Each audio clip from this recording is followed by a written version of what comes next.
Hey you guys, we made some quick changes to boat number 9, and this will be a change on all the boats going forward. This is going to make things a little bit easier and a little bit safer, and it's going to save us from having to do some rescues. So I just want to go through the changes real quick. We have put a reserve battery in the system. Okay, so the reserve battery is a much smaller battery. It only has about a half an hour of run time, and it sits in the central bay where the bilge pump is, and we now have a battery switch that can toggle us between the two battery sets. It should always be set to 1. That's the same battery system we were on. And the point of this is so if people get out there and their batteries run low, we can direct them to go under that seat and switch from 1 to all, and that will put the reserve battery on.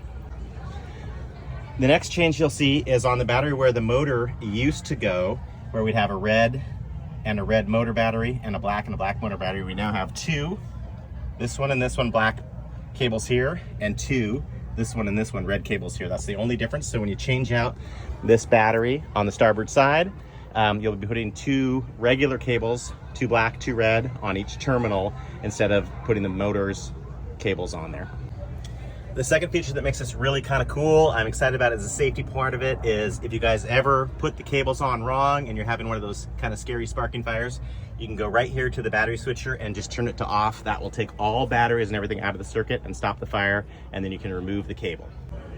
The final change will be if you ever have to change out a motor, those motors are actually now wired with one to the reserve battery like this, and then the other one is set over like this to the switcher.